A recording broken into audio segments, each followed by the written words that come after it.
This is CBC Here and Now.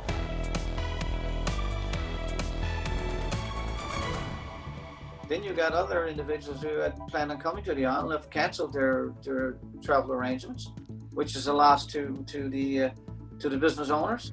COVID restrictions already meant fewer passengers. Now a strike means even fewer crossings. Tonight, we're looking at the impact of the ferry captain's strike. The new Brook Hospital, all 7 stories of it. The more pressure that the government had on, the more they had to act on it. We'll talk to one man who's been waiting a very long time to see this. Hope you have your rain jackets and rain boots because you're going to need them over the next 24 hours.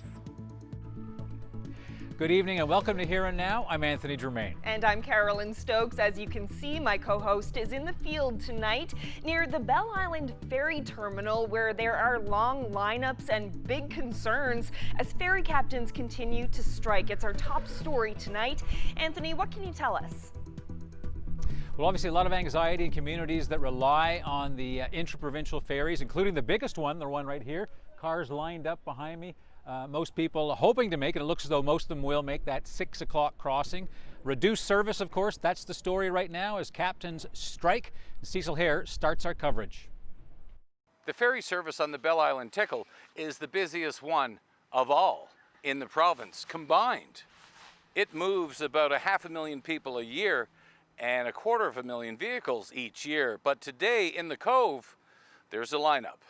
It's not your typical strike in one sense. There's no picket line.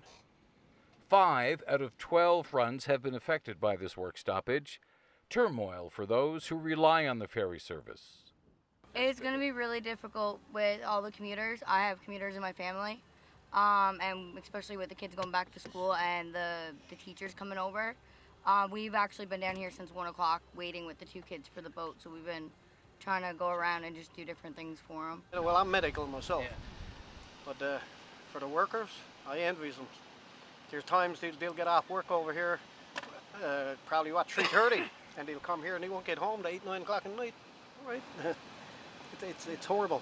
The Wabana mayor says what little stay-at-home vacation traffic they were getting on Bell Island is now gone. We got a tourism director that sells maps. He was flat out for the last 6 weeks, but everything just shut down last night to know this morning that there's a strike going to happen. And who's going to come over here knowing that they can only come between the hours of 7 and 6 if they can get on the boat. Interprovincial ferry captains have been without a contract since Cathy Dunderdale was premier. Their union, the Canadian Merchant Service Guild, says it's fighting for a pay raise. Meanwhile, the province says it's being reasonable.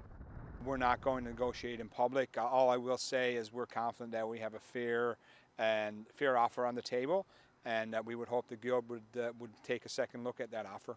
Crocker says he's hopeful this strike won't drag on too long. Cecil Hare, CBC News, Portugal Cove.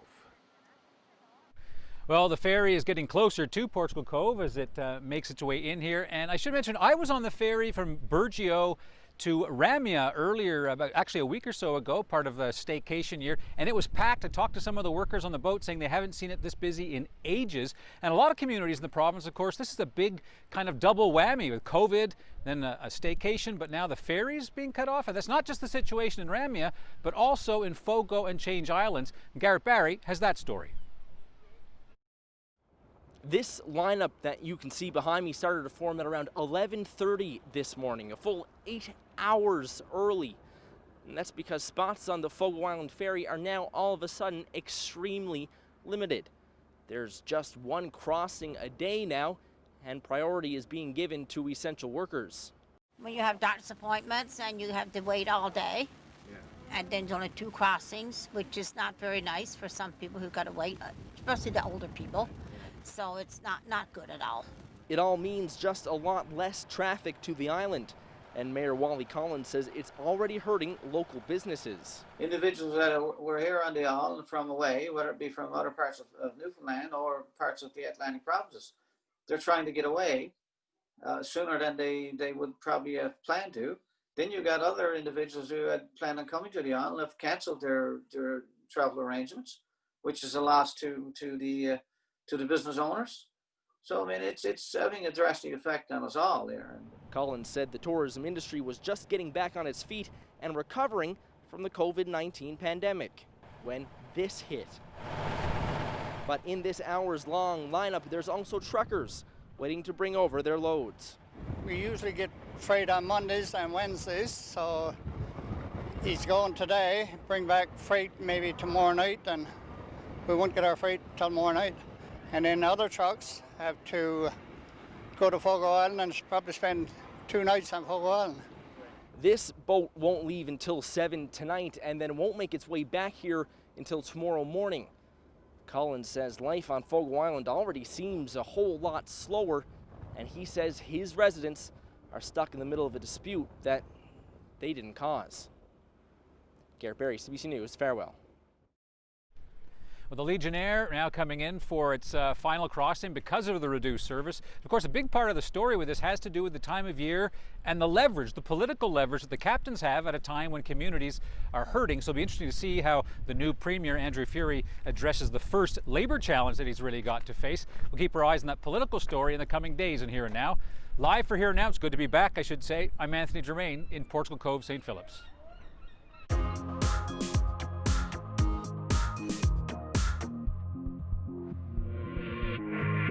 Well, for students riding the school bus this September, there are certain rules you'll be expected to follow. Many parents still don't know if their child will even be eligible for a seat on the bus. In the meantime, Here and Now's Heather Gillis has this look at how riding the bus will work. If you're one of the students who will be taking the bus to school this year, there are a lot of new rules to remember.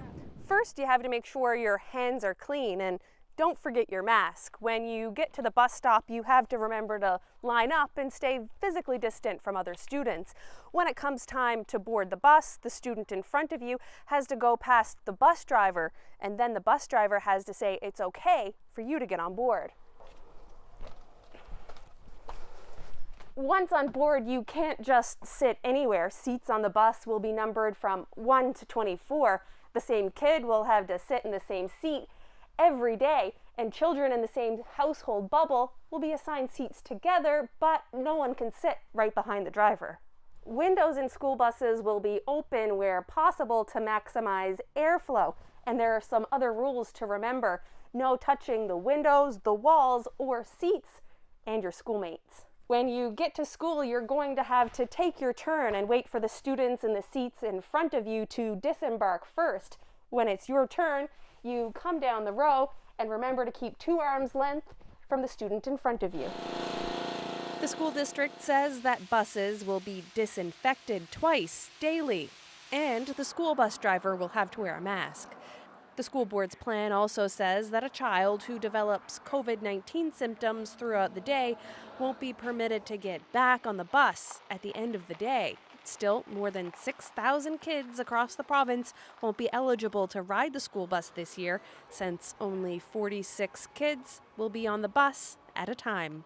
Heather Gillis, CBC News, St. John's. And a retired educator is voicing several concerns about the plan for school reopening in September. Maurice Berry is concerned about e-learning being used as a backup. He also considers classrooms to be social spaces and questions why masks won't be worn there. And Berry says the plan assumes students need to be in school full time. School is not the only place our students are socialized. Number two, they have significant online socialization, and they're a whole lot more used to it than any of us are, through video games, through Discord servers, through Snapchat, and so on. And finally, I think the most important point is that everybody's very stressed here. And by bringing kids to school, we're subjecting them to a lot of stress, and I think it's absolutely nullifying any effect that could have come from socialization. And we'll have more of Anthony's conversation with Maurice Berry ahead on Here and Now.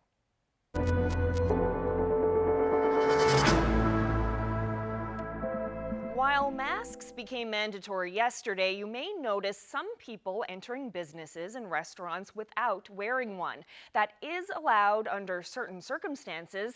Here and Now's Meg Roberts explains. It might seem like a simple task, securing your mask around your face before going into a grocery store or a restaurant. But for others, wearing a mask isn't so easy and comes with barriers that might not be so noticeable. So I put the mask on, and you can see how fully it covers my face, right? And then if I put glasses on, and now you're looking at me, so you know, can be pretty challenging to figure out what a person is saying, kind of thing, right? Especially if you're at a little bit of distance. Leon Mills, executive director of the Canadian Hard of Hearing Association, says when you rely on lips and facial cues to communicate, masks make it awfully tough. And now that everyone has to wear them in public spaces, it makes social interactions more challenging for people who are hard of hearing. Maybe, like I say, step back 5 or 6 feet and, you know, remove the mask and just speak a little bit louder and a little bit clearer. And that will probably be okay. With the new regulations, of course, everybody's expected to wear a mask in public indoor places, so it's going to present a lot of challenges. For those who have trouble hearing from 6 feet away, he says they might have to rely on note-taking and transcribing apps. The provincial government has made exceptions for its mask mandate. That includes children under 5 years old, individuals who aren't able to put the mask on or off by themselves, or who have respiratory issues or serious skin conditions, those who have cognitive impairments, intellectual disabilities, and those with autism spectrum disorder. The Autism Society says the texture of the mask or even the smell inside the mask can make wearing one impossible for some. There are absolutely people who will not be able to wear the mask, and we just ask the community to be kind, recognize that, again, not all diagnoses are visible, and that some people aren't wearing a mask because they cannot wear a mask, not because they're choosing to wear not to wear a mask. Both organizations say it's going to take time to get used to the new mandate, so a little compassion and patience goes a long way. Meg Roberts, CBC News, St. John's. The strike at 11 Dominion grocery stores in the province is having an unexpected effect on a vulnerable population, people who rely on food banks. The Bridges to Hope Food Aid Centre often gives out $25 Dominion gift cards to its clients. That allows the food bank users to purchase things like fresh milk or meat, items that aren't usually available on food bank shelves. But those gift cards have been rendered useless until the Dominion strike ends. Manager Jody Williams says many of their clients will feel that loss. Right now I'm sitting on a whole load of Dominion gift cards, both to give out to our clients, and also have a lot that were that I applied for through a grant to purchase food through Dominion. So right now I'm just kind of I'm in a bind, a big bind. So you say a whole load. How many people would you say would benefit from? Thousands. Thousands of people. Thousands, yep. A lot. Now, Williams says he is hoping the food bank will receive a donation of perishable groceries from Dominion shelves that would otherwise go to waste during the strike, but that hasn't happened yet. Well, if people in Corner Brook thought they'd never get a new hospital, they now have some hard proof that it's coming. 7 stories of steel can now be seen from all over Corner Brook as construction of the facility is underway. Here Now's Colleen Connors reports. Steel workers install large metal beams on the 7th story structure. The new hospital can be seen all over Corner Brook. I'm very happy. Parsons has been waiting for this for years. I mean, there's a 6 to 8 week stay in St. John's to go into radiation. We need some more for our seniors. Addictions need more. But the thing is, our concern is our hospital right now has been going on too long. Parsons is a spokesperson for the Hospital Action Committee, a group lobbying for a new hospital for years, complete with a radiation unit. He had a family member who had cancer and had to travel for 5 weeks to St. John's, staying in a hotel. This got to stop. People can't be traveling to St. John's when we can have it on the West Coast. The Hospital Action Committee started hosting rallies 5 years ago, speaking out for the need for a better health facility on the West Coast. Now the 600,000 square foot hospital is going up. Colleen, I don't think we would have ever got the radiation unit. The hospital would have come. Would have been longer before it got here, but the more pressure that the government had on, the more they had to act on it. But the radiation unit would have never came here without the rallies that we had and the pressure was put on the government. Government promised radiation therapy as part of the $700 million hospital. a hospital that's been promised since 2007. And we knew back in 2007 that we were out of Providence and we should have got it then, Colleen, but for some reason the money got spent. And like I say again, our chair kept fighting to try to get some money put in there. It didn't seem like it was moving. And finally, the new government now said we're going to do it with the 3 Ps. A lot of people don't like it, but we would have never got it without it. This new facility with 164 beds is a public-private partnership, something government announced in June 2019. Parsons' next step is to meet with the province's new premier, Andrew Ferry. I think we're going to have another meeting with the new leader once he gets his feet on the ground and sit down and see what his understanding of what he's supposed to do for us. The West Coast cannot be forgot about no more. Ferry has toured the site, but hasn't met with Parsons. For now, Parsons is just counting the days until this place opens. Government has promised an opening date in 2023, and this time, Parsons is confident that will happen. Colleen Connors, CBC News, Corner Brook. And Premier Andrew Ferry made an addition to his executive council today. He appointed Gary Norris as council clerk and secretary of the Liberal cabinet.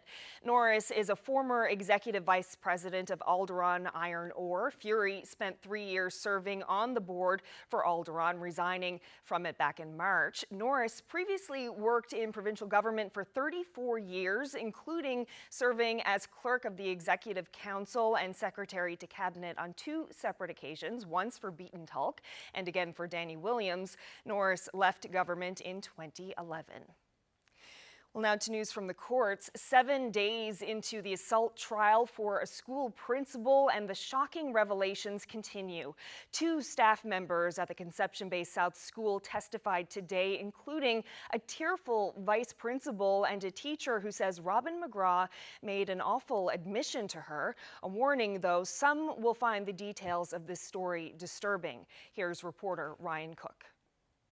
The first witness this morning was a teacher who made a routine visit to the office more than 2 years ago, one that ultimately shook her to her core. She says that she was checking her mailbox when she popped her head into Robin mcgraw's office to ask how his day was going. She recalled how he looked at her and told her that he made a student defecate. She says mcgraw picked up a chair and illustrated how he shook the boy, scaring him to the point of soiling himself. Now, mcgraw isn't facing charges for that, but it could be used to show a pattern of events in the 2017-18 school year. Most witnesses have said that they saw mcgraw scare children while they sat in his office, picking them up and shaking them or slamming them down.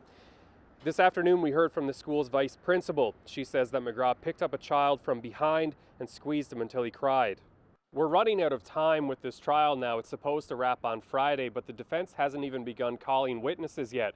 We're expecting Robin mcgraw to take the stand in his own defense and deny all the allegations against him, but at this point it's unclear when that's going to happen.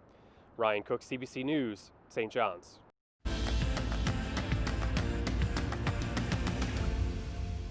Well, tonight we're shining the spotlight on Harbour Grace, where the catch of the day was a massive tuna. Gigi, I'm on live. These fishermen hauled up a whopping 746-pound tuna. Now, they're cod fishermen and found the tuna caught in their net. The tuna has been confiscated by the Department of Fisheries and Oceans, but not before they had a chance to pose for a photo with it. The supervisor of the Harbour Grace Harbour Authority describes the scene. I went out the front door and I saw a crowd gathered down towards the east end of the wharf. And when I looked, I could see they were using the jib crane. They had this huge tuna hung up. So I walked down. Well, I came back in to get my phone, my camera, and went back out. And this was Sean and Robin and Gigi. They had it. They found it in their gill net. They were fishing cod down off freshwater, and had this tuna caught in their net. We're going to put the English School District's back-to-school plan under the microscope with lifelong educator Maurice Barry. There are 3 assumptions inherent in the plan that I think need to be questioned.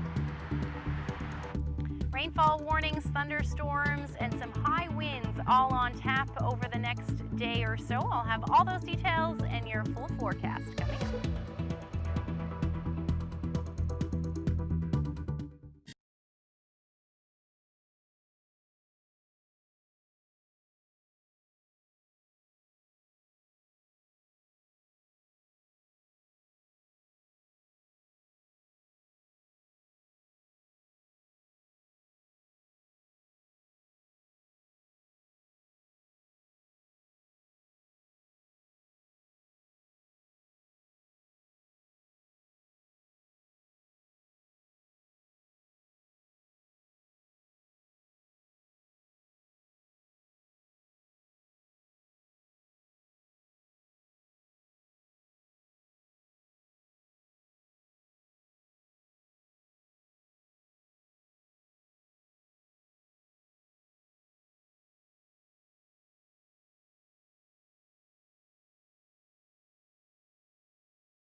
You know that cliche of students bringing an apple to the teacher? Well, that is not going to happen in this year. There's lots of concerns about COVID.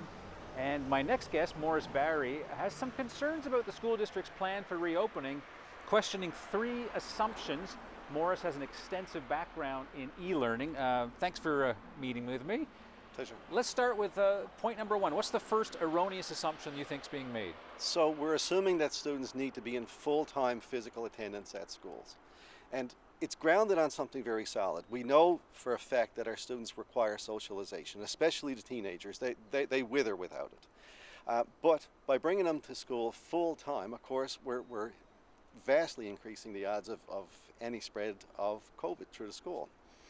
I think the assumption is false on a couple of reasons. One is that school is not the only place our students are socialized. Number 2, they have significant online socialization, and they're a whole lot more used to it than any of us are, through video games, through Discord servers, through Snapchat, and so on. And finally, I think the most important point is that everybody's very stressed here. And by bringing kids to school, we're subjecting them to a lot of stress, and I think it's absolutely nullifying any effect that could have come from socialization. Okay, so that's the first assumption that you think is faulty. Assumption mistake number 2. Number 2, it does seem that there's an assumption that classrooms are not social spaces.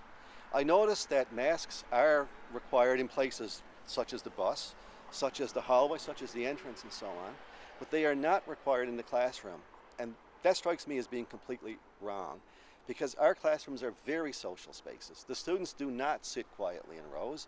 They interact back and forth with each other, and there's a lot of movement within the classroom. I cannot see any situation whereby we can maintain social distancing, and at least the mask will help mitigate that. All right, because you and I are of the generation that might recall the sage on the stage where the desks were all in the row, but that hasn't been the educational norm for decades now. For decades. So your point is there should be masks in the classroom? Absolutely. All right. Absolutely. Well, that'd be interesting because the district has made its decision known on that. Totally, and I mean, let's also not forget the fact that our classrooms are not well ventilated. I mean, so point number 3. All right, now this is where we get into your area of expertise, e-learning. So I noticed that the way things were phrased is that, remote teaching, e-learning, distance education, whatever you want to call it, is a fallback position. It's number 3. In other words, if everything else goes wrong, e-learning is what we're going to bring up. That's totally wrong. Look, we've had distance education in the province since 1988, for heaven's sakes. It's been successful. It does work. We know this. The grades prove that it works. I'm not suggesting, of course, that we completely rely on e-learning, but I think a blended approach makes a whole lot of sense. Because if we do a blended approach of e-learning and in class, that means we don't have to have everybody in the building at the same time. And that lessens and basically mitigates all of our issues. Social distancing is now down to manageable levels because we only have half the people. The busing is no longer a problem because we have lots of capacity on our buses now as well. And I'm absolutely convinced that learning outcomes will not be affected negatively in any way. But with respect to e-learning, just so I make sure I understand your point with this, you're saying that we've been able to do this with more remote communities for a while now. And with students who cannot come to school. We have at all times around 50, 60 students who for medical reasons cannot attend school. We deal with those too. So why do you think there's a reluctance to say, you know what, we're going to use the opportunity that COVID presents to really make a significant e-learning effort here to maybe move us ahead? Well, you just put words right in my mouth that I wanted to say anyway. So I mean, look, the thing is that since February, the world has changed. There's no going back. We're just going to move from one crisis to another, and let's not forget global warming is looming as well. If we keep putting band-aids on the current school solutions, there's going to come a time very soon when it just won't work anymore. We need to move into other more creative areas where blended e-learning is a part of the solution, and I think that will maybe be something that will survive the next couple of crises. All right, now just to be clear, as a final question, you're not trying to be a rabid critic of the school district. You just think that these are fundamental assumptions that should be questioned. Look, everybody in the system has children in the system. Nobody is sleeping well over this. Nobody at any level is sleeping well over this. People are trying to do the best. The fact of the matter is that we don't have a whole lot of choices here. All right, Morris Barry, appreciate your insight. Thank you very much. Well, sticking with schools, there are new rules for taking the bus to school and more cleaning. Tonight, the owner of one bus company says there are still a lot of unanswered questions. What kind of concerns do you have about COVID-19 when it comes to school busing this year? Personally, I wouldn't want something to happen on one of my buses or anybody else's for that matter, and then because you kind of get the blame for it. Mm-hmm. Like a business, a well-established business here had one when it first started, and through no fault of their own, they became, took a lot of scrutiny, and that's the kind of stuff I'm worried about. This year is going to be a little different, so we're just working with the district to try to figure out exactly how it's going to go, so everything runs smooth as possible. Mm-hmm. And what kind of things have you been told by the district about what you have to do? Well, there's more cleaning of the bus than usual. The bus has to be kept in a sanitary state, but sanitary and COVID sanitary is a big difference. Mm-hmm. So we're just waiting to get the clarification from the district to see what actually has to be done and try our best to follow it. What kind of things are you waiting on clarification for? Can you give me an example? Well, we've been told that we have to disinfect the bus and this kind of stuff like that, but I mean, it's got to be a bit more specific. It's pretty vague from what I can see. Yeah, so what kind of things are you doing to try to clarify it?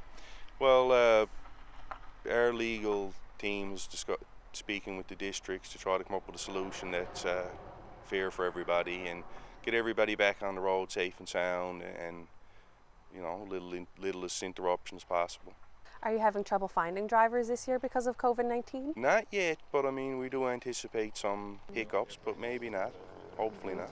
I understand you're going to be adding some more buses to your fleets. Has the school district reached out about adding extra buses to runs? They have inquired if we to what capacity we have extra buses, and we don't have the final numbers or what. Like right now, I don't know who's going where. So, but we can definitely help. We're just waiting for the plan to come from the district, and then I guess we'll have to take it from there.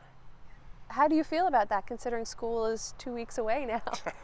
It's always a stressful time of year, so I'm kind of conditioned for it, but it's definitely an extra burden.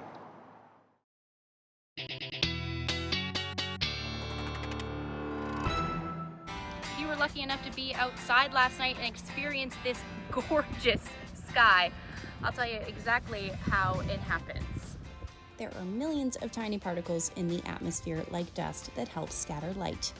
If we shine light through a prism, we see the colors of the rainbow. You may have heard the acronym ROY-GBIF: red, orange, yellow, green, blue, indigo, and violet. And each of these colors has a different wavelength. Blue is one of the shortest wavelengths, which makes it easier to scatter, so that's why we see blue most of the time in our sky. Red is the longest wavelength, so when the sun is low on the horizon, the rays have further to travel, and once those rays hit the clouds or the particles in the sky, they scatter and we see red. Not only was the sunset beautiful last night, but we were also treated to a rainbow. Raindrops act like tiny prisms, and each of the colors bend at different angles. That's where the arc shape comes from. For a few minutes, there was even a double rainbow, and if you look closely, the second rainbow's colors are reversed. It's been a phenomenal summer, so if you have any photos, share them with me.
This weather update is brought to you by Newfoundland and Labrador Tourism.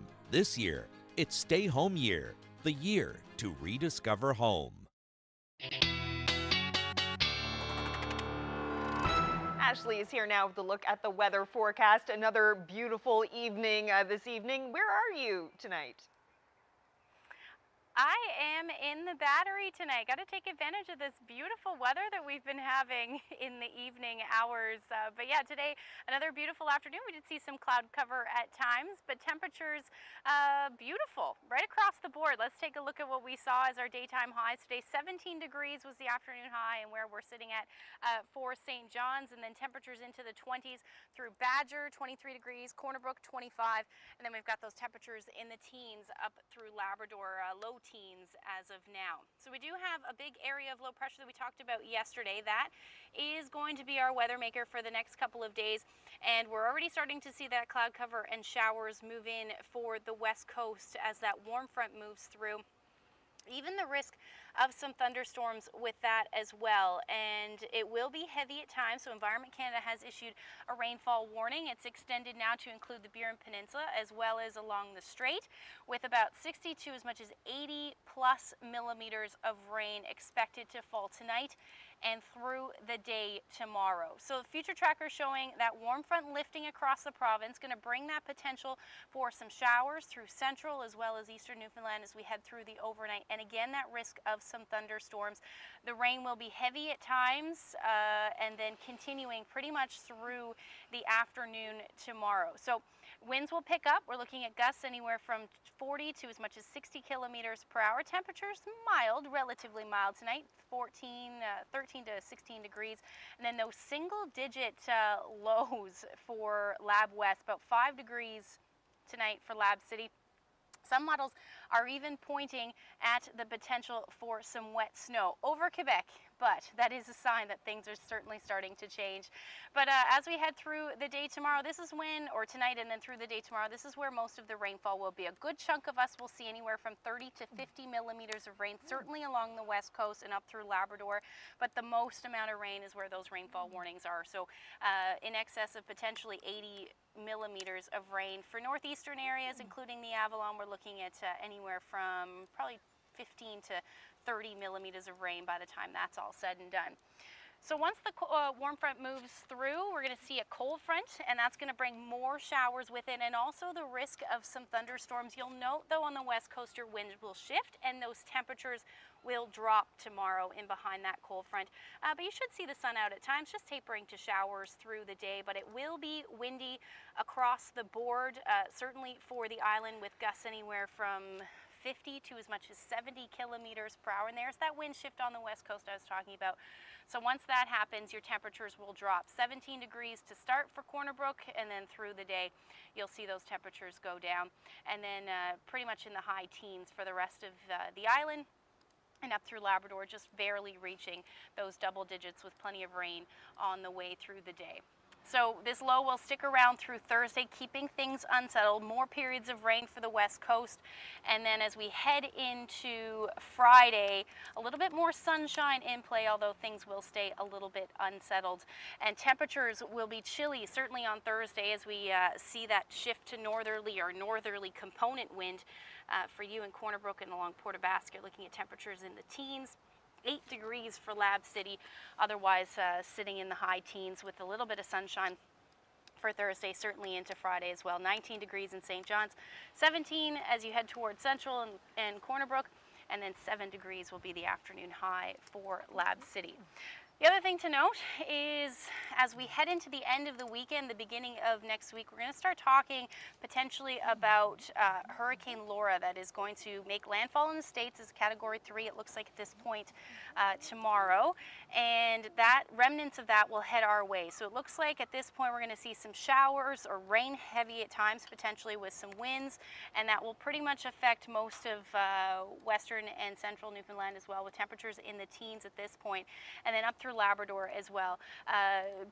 Looks like we'll see some sunshine to start, some showers on Saturday, and then more sunshine expected by the time Sunday rolls around for eastern portions of Labrador. Now, yesterday was a busy weather day. We talked about all those thunderstorms. I got this photo from Vanessa. Look at this beautiful shelf cloud. Certainly not something we see very often, this structure anyway, in Newfoundland, so certainly a treat. Thank you so much for sending that in. And if you have any weather photos to share with us, send them to nlphotos@cbc.ca. What a shot. Well, the manager of a St. John's food bank is worried about how users of the food bank will cope without access to the grocery gift cards they usually receive. Thousands of gift cards cannot be used because of a strike at 11 Dominion stores in the province. I spoke with Jody Williams about the challenging situation. Our model currently is we're giving out a hamper and we're giving out a $25 gift card from Dominion. So it's having a big effect because again the card is being used like I said, if you're a single mom, it enables you to buy some milk. We don't generally give out meat, so it enables you to buy protein. And one of the things with the food bank that I kind of always wanted to change was to enable them to have more autonomy and more empowerment and having some more choice. So the gift card enables them to do that. I've already given out probably 1,000 of these gift cards up until last week, and the ones for purchasing, I only got them literally last week, and the next day they went on strike. So they're virtually useless for the people who have them right now. Right now they are until well, if Dominion reopens, but yeah. Currently. Now what I've done in the meantime, I went out and purchased some Coleman's cards in the meantime in an emergency to kind of make up for the Dominion cards because our clients weren't happy. Right. Yeah. What kind of reaction have you been getting from your clients on this? Well, I just literally got off the phone with a client who happened to get one of these last week, and Dominion wasn't on strike at the time. And a lot of our clients, of course, walk everywhere. They don't have cards and stuff, so she literally had walked 45 minutes. Plus, people have to realize our clients are not necessarily up to date on the news. They don't watch TV, maybe. She didn't know Dominion was on strike, so she just walked there. This just happened before you came. So she was quite upset after walking 45 minutes only to realize that she can't use her gift card. So what is she going to do now, and what are the other people who are in a similar situation? She is literally on the way back here to trade in her card, and we're going to replace them with the Coleman's cards. Well, the thing is, I don't know, because these cards that we're giving out, I didn't buy them. They were given to me through a grant because of the pandemic. The cards through the Coleman's, I'm purchasing them, and it was not in my budget to go out buying gift cards. So I don't have an answer, as in right now, and it's all happening in real time, of course. The thing too is the problem we've been having as a food bank, and I'm sure all the food banks, is there's been no donations of food since COVID happened.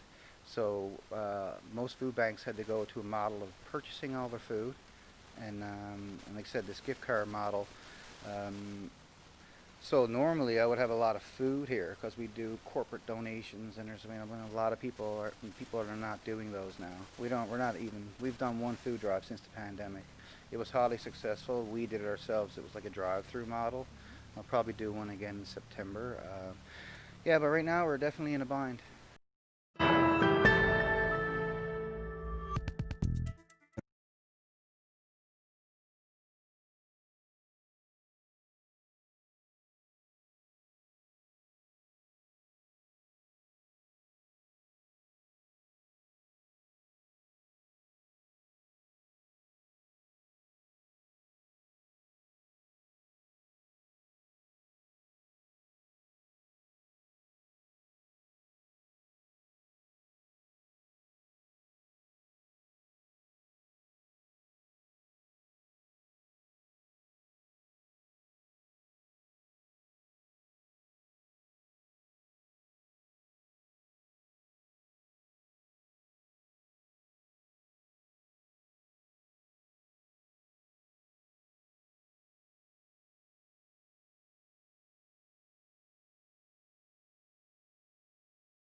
Tonight, we've been talking a lot about back-to-school plans and concerns.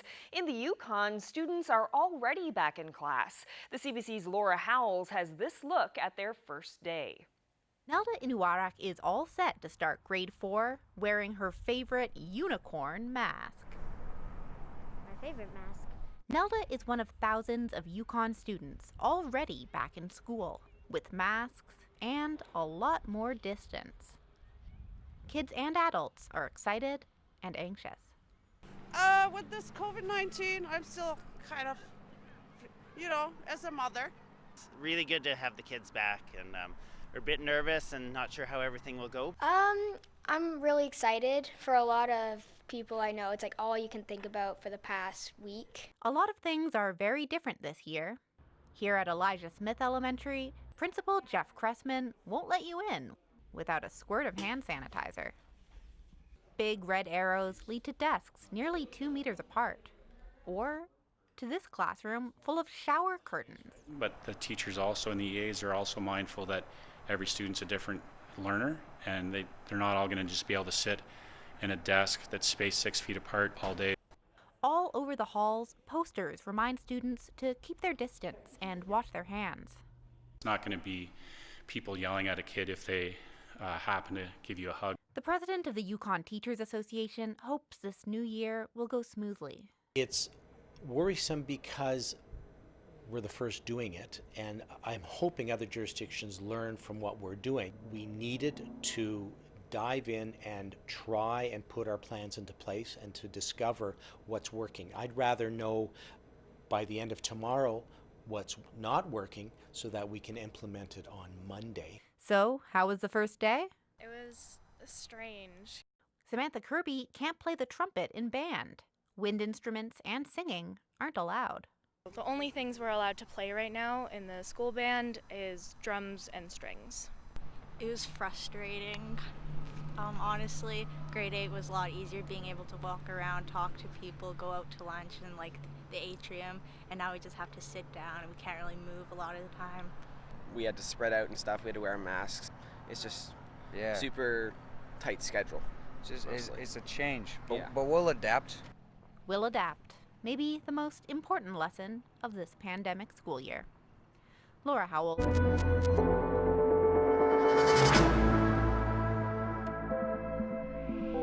A study conducted in Germany has found most people infected with COVID-19 are not asymptomatic, but actually show at least one symptom. Fieber über 38 Grad, Lungenentzündung, Schnupfen. The list of symptoms includes fever, lung congestion, sniffles and coughing, as well as shortness of breath. Of more than 2,100 adults taking part, nearly 86% reported a minimum of one such symptom. Meanwhile, researchers in Hong Kong say they have confirmed the world's first case of a person infected with COVID-19 twice. Now that is stoking fears that even with a vaccine, this particular strain of the coronavirus may never disappear completely. A man in Hong Kong has become the first laboratory-confirmed case of COVID-19 reinfection. He initially spent 14 days in hospital in March recovering from the virus. He caught a slightly different strain while traveling in Spain earlier this month, but showed no symptoms. Well, African health authorities are marking a major milestone in the effort to eradicate polio. It has taken decades, but the continent is set to be declared free of the wild polio virus. The polio eradication program has a huge footprint of expertise and infrastructure. As we speak, the polio infrastructure is being used to respond to the COVID-19 response.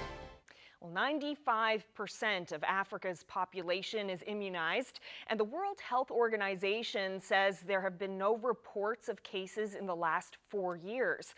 But the WHO also warns that African nations must remain vigilant with vaccination efforts to prevent future outbreaks. Wild polio is now only found in Afghanistan and Pakistan. Well, it is a rare and tragic circumstance. A black bear has killed a 44-year-old woman in northern Saskatchewan.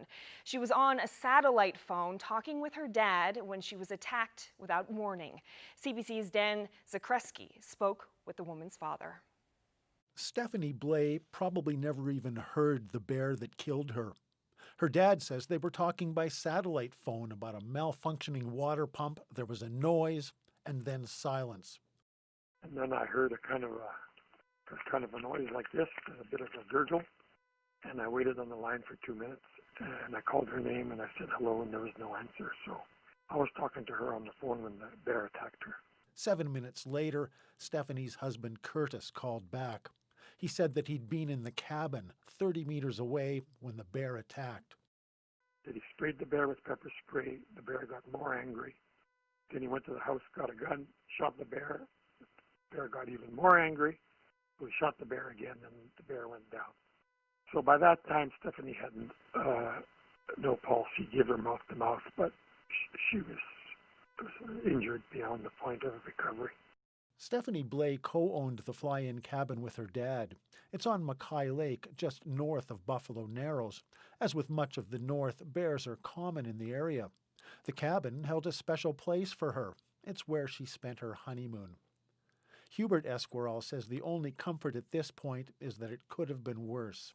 Stephanie's son Eli and daughter Uma had been outside with her moments before the attack.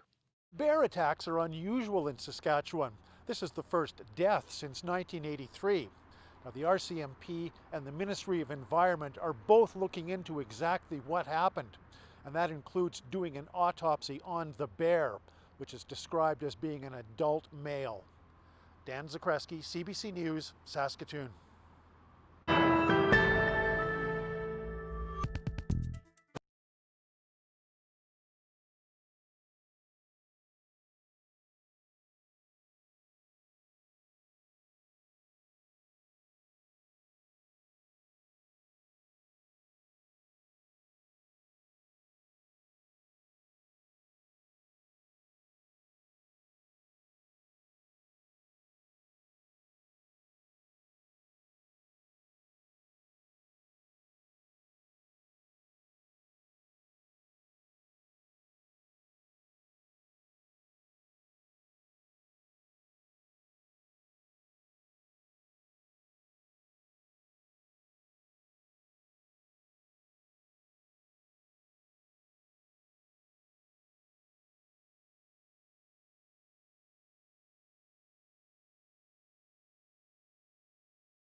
Ashley's back with a weather recap and quite the change coming in the weather for a bunch of people in the province. Yes, that's right. We do have some rainfall warnings right now along the southern portion of the island, including the Burin Peninsula, as well as along the strait on the Labrador side. Could see anywhere from 60 to 80 plus millimeters of rain and some thunderstorms in with this, which could bring those numbers up certainly as we head through the night tonight. So pretty much tomorrow the story is rain heavy at times with the potential for some gusty winds anywhere from 60 to 70 kilometers per hour. You'll probably see the sun peek out at times tomorrow afternoon along the west coast, but overall it will be a rainy day, same up through Labrador. You're looking at anywhere from 30 to 50 millimeters of rain with this one. Thanks so much, Ashley. Just a beautiful evening out there tonight. Well, here's some more weather to keep an eye on for sure. Tropical storm Laura is now a hurricane gaining strength as it spins toward the Gulf Coast of Texas and Louisiana. This afternoon, the governor of Texas called on residents to prepare for high water surges and winds of over 200 kilometers per hour as early as tomorrow night. We have only a few more hours for people to make sure they take the action that is needed to ensure their safety and the safety of their property. In the eerie calm before the storm, residents who have not been ordered to evacuate are preparing for damage. Louisiana's governor says Laura could end up rivaling the most intense Atlantic hurricane to date. And I'm sure we'll have more on that story as that develops for sure. Well, that wraps up this edition of Here and Now for this Tuesday evening. Thank you so much for joining us. I hope you can join us again tomorrow night. Good night.